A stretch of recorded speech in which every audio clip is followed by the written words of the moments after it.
ಮಕ್ಕಳ ನಿರ್ಲಕ್ಷ್ಯದಿಂದಾಗಿ ಬೆಳಗಾವಿ ಆಸ್ಪತ್ರೆಯಲ್ಲಿ ಅನಾಥರಾಗಿ ಚಿಕಿತ್ಸೆಯನ್ನ ಪಡಿತಾ ಇದ್ದಾರೆ. ಕಣ್ಣೀರಲ್ಲಿ ಕೈ ತೊಳಿತಾ ಇದ್ದಾರೆ ಪೋಷಕರು. ಚಿಕಿತ್ಸೆ ನೆಪದಲ್ಲಿ ಹೆತ್ತವರಿಗೆ ಮಕ್ಕಳು ದಾಖಲು ಮಾಡ್ತಾರೆ.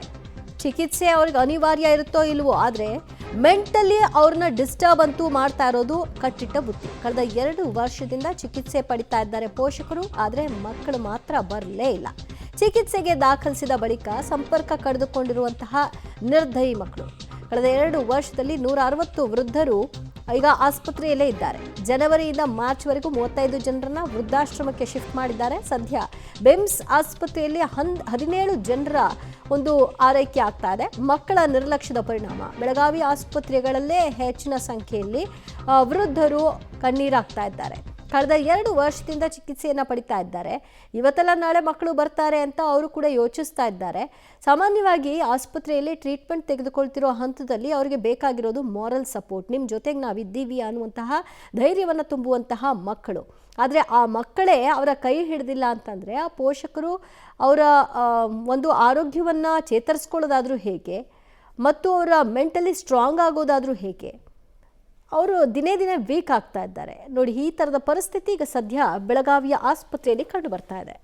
ತಂದೆ ತಾಯಿಯನ್ನು ಬೆಳಗಾವಿಯ ಬೀಮ್ಸ್ ಆಸ್ಪತ್ರೆಯಲ್ಲಿ ಬಿಟ್ಟು ಒಂದಿಷ್ಟು ಕಟಕತನ ತೋರಿಸ್ಯಾರ ಮಕ್ಕಳು. ಯಾಕೆ ಅಂತಂದರೆ ಅವರಿಗೆ ಒಂದಿಷ್ಟು ಆಸ್ತಿ ಇದೆ, ಅಸ್ತಸ್ತಿದೆ, ಆದರೂ ಕೂಡ ಅವರನ್ನು ಸಾಕುವುದು ಹೇಗೆ ಅಂಥೇಳಿ ಇಲ್ಲಿ ತಂದು ಬಿಟ್ಟು ಅಡ್ಮಿಟ್ ಮಾಡಿ ವಾಪಸ್ ಹೋಗ್ತಾ ಇರುವಂಥ ಬಹಳಷ್ಟು ಜನ ಬನ್ನಿ ಅವ್ರ ಜೊತೆ ಇದ್ದಾರೆ, ಅವ್ರು ಮಾತಾಡೋಣ. ಇಲ್ಲೊಬ್ಬರು ಅಡ್ವೊಕೇಟ್ ಇದ್ದಾರೆ, ಅಡ್ವೊಕೇಟ್ ಅತ್ತಾರ ಅಂತೇಳಿ ಸುಮಾರು ವರ್ಷಗಳ ಕಾಲ ಅವ್ರು ಏನಂತ ಪ್ರಾಕ್ಟೀಸ್ ಮಾಡ್ತಾರೆ. ಪ್ರಾಕ್ಟೀಸ್ ಆದಮೇಲೆ ಹೆಂಡ್ತಿ ಇದ್ದಾರೆ, ಮಕ್ಕಳು ಇದ್ದಾರೆ. ಆದರೆ ಇವತ್ತು ಏನಾಗಿದೆ ಅಂತಂದ್ರೆ ಅವರನ್ನು ಕರ್ಕೊಂಡು ಹೋಗೋರು ಯಾರೂ ಇಲ್ಲ. ಏನು ಹೆಸರು ನಿಮ್ರಿ? N H Attar. ತಾವು ಏನು ಮಾಡ್ತೀರಿ ಕೆಲಸ? Advocate profession. ಅಡ್ವೊಕೇಟ್ ಇದ್ರಿ.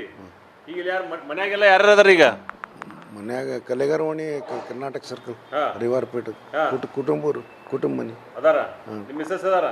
ಮಕ್ಕಳು? ಒಬ್ಬನ ಮಗ. ಇಲ್ಲಿ ಬರ್ತಾ ಇಲ್ಲ ನಿಮ್ಮ ಕಡೆ? ಇಲ್ಲಿ ಬಂದಿಲ್ಲ. ಯಾಕೆ? ಅಲ್ಲಿ ಹೋದಾಗ ಇದಕ್ಕೆ ತಿಳುವಳಿಕೆ ಹೋಗಿ ಅವರು ಸಿಂಬಂದಕ್ಕೆ ಮನೆಗೆ ಹೋಗಿದ್ರು. ಅಲ್ಲಿ ಬಂದಿದ್ದು. ಆಮೇಲೆ ಬಂದಿಲ್ಲ. ತಾವು ಬಂದು 2 ದಿವಸ ಆತು ಇಲ್ಲಿ? ಇಲ್ಲೇ ಡಿಸೆಂಬರ್ ತಿಂಗಳಲ್ಲಿ ಅಡ್ವೊಕೇಟ್ ಅವರು ಅಡ್ಮಿಟ್ ಆಗಿದ್ದಾರೆ. ಆದರೆ ಅವ್ರು ಇನ್ನೊಂತಂದರೆ ಅವ್ರ ಮಕ್ಕಳು ಬರ್ತಾ ಇಲ್ಲ. ಏನಂತಂದರೆ ಮಕ್ಕಳು ಹೆಂಡತಿನೂ ಇದ್ದಾರೆ, ಆದರೆ ಕರೆಯಕ್ಕೆ ಯಾರು ಬರ್ತಾ ಇಲ್ಲ. ಸುಮಾರು 3-4 ತಿಂಗಳಿಂದ ಇಲ್ಲೇ ಇದ್ದೀರಿ ಅಂತ ಹೇಳ್ತಾರೆ. ಇನ್ನೊಬ್ರು ಇದ್ದಾರೆ, ಇವರನ್ನ ಮಾತಾಡ್ಸೋಣ ಬನ್ನಿ. ಏನು ನಿಮ್ಮ ಹೆಸರು? ಏನ್ರಿ ಹೆಸರೇನು ನಿಮ್ದು? ವಿಲಾಸರಾವ್ ಗೋರ್ಪಡೆ. ಯಾರ ಮಕ್ಕಳು ಅದಾರ? ಮಕ್ಕಳು ಅದಾರ? ಮಕ್ಕಳು ಅದಾರ ಇಬ್ರು. ಯಾರ್ಯಾರ ಅದಾರ? ಅವ್ರು ಇಲ್ಲೇ ಅದಾರ. ಬೆಳಗಾವದಾಗ ಅದಾರ? ಇಲ್ಲೇ ಅನಗೋಳ ಕೆರೆ ಅಂತಿಲ್ಲ, ಇಲ್ಲೇ ಮಣ್ಣು ಮಾಡಿದಾರೆ ಅಂತಾರ ಮಂದಿ.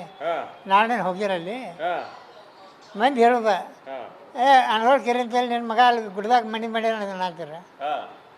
ಜಗತ್ತು ಒಂದು ಮನೆ ಹಾಕ್ಯಾರ ಇದೇ ವರ್ಷ. ಎಷ್ಟು ವರ್ಷ ಆಯ್ತು ನೀವು ಇಲ್ಲಿ ಬಂದ? ಇಲ್ಲಿ ಬಂದು ಒಂದು 15 ದಿನ ಮ್ಯಾಲ ಆತ. ಹೌದಾ? 15-20 ದಿನ ಆತ. 4 ವರ್ಷ ಅಂತಾರಲ್ಲ, 4 ವರ್ಷ ಆಗಿದೆ ನೀವು ಬಂದ? ಯಾರು ಹೇಳು? ಅದು ಭಾಳ ದಿವಸ ಸುದ್ದಿ. ಆಗ ಬಂದು ಆಗ ಹೊಳ್ಳಿ ಹೋಗಿಂಡೆ, ಆಗ ಮತ್ತೆ ಊರಿಗೆ ಹೋಗಿ. ಓಕೆ, ಇದು ಏನಂದರೆ ಕಳೆದ 4 ವರ್ಷಗಳಿಂದ ಇಲ್ಲೇ ಇರುವಂಥದ್ದು. ಒಂದಿಷ್ಟು ಅವ್ರಿಗೆ ಏನಾಗುತ್ತೆ ಅಂದ್ರೆ ಒಂದು ಬುದ್ಧಿ ಭ್ರಮಣೆ ಆಗಿರುತ್ತೆ. ಒಂದು ಸಲ ನೆನಪಿಗೆ ಬರುತ್ತೆ, ಒಂದು ಸಲ ನೆನಪಿಗೆ ಬರೋದು. ಮತ್ತೊಬ್ರು ಇದ್ದಾರೆ, ಬನ್ನಿ ಅವ್ರು ಮಾತಾಡ್ಸೋಣ. ಯಾವ್ರು ನಿಮ್ದು ರೀ? ಚವಾಡಗಲ್ಲಿ ಬೆಳಗಾವ್. ಯಾರು ಇರ್ತಾರೆ ಮನೆಯೊಳಗೆ? ನಾವು ಹುಡುಗ ಐತಿ. ಮತ್ತೆ ಇಲ್ಲಿ ಬಂದು 2 ದಿವಸ ಆತ್ರಿ? ತಿಂಗಳ ಆತು. ಹೌದಾ? ಆಸ್ತಿ ಐತಿ ನಿಮ್ಮ ಹೆಸರಿಗೆ?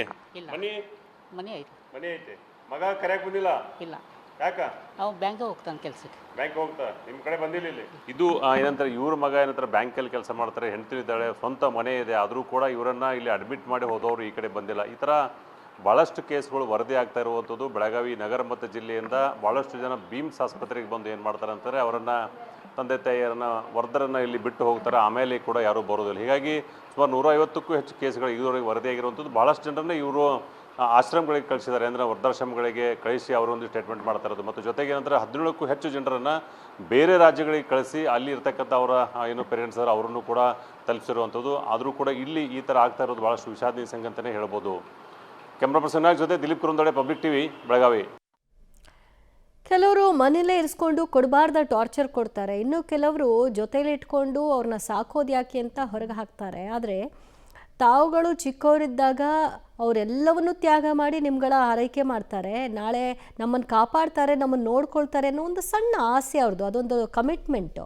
ಅದನ್ನೇ ನೀವು ನಿಭಾಯಿಸಲಿಲ್ಲ ಅಂದರೆ ನಾಳೆ ನೀವು ವಯಸ್ಸಾದಾಗ ನಿಮ್ಮನ್ನು ನೋಡ್ಕೊಳ್ಳೋಕ್ಕೆ ನಿಮ್ಮ ಮಕ್ಕಳು ಬರ್ತಾರಾ? ನಿಮ್ಮನ್ನು ಇದೇ ಪರಿಸ್ಥಿತಿಗೆ ದೂಡಿದಾಗ ಏನಾಗುತ್ತೆ? ಅದನ್ನು ಯೋಚನೆ ಮಾಡಬೇಕು ಅಂತ ಅನಿಸುತ್ತೆ. ಕಾಲಚಕ್ರ ತಿರುಗುತ್ತೆ, ನಾಳೆ ನಿಮಗೂ ಕೂಡ ಅಂಥ ಸಮಯ ಬರುತ್ತೆ. ಆ ತಂದೆ ತಾಯಿಯನ್ನು ನೋಡ್ಕೊಳ್ಳೋದಷ್ಟೇ, ಒಂದು ಅವ್ರು ಆ ಟೈಮ್ಗೆ ಊಟ, ಟೈಮ್ಗೆ ಮೆಡಿಸಿನ್, ಇನ್ನೇನು ಕೇಳ್ತಾರೆ ಅವರು.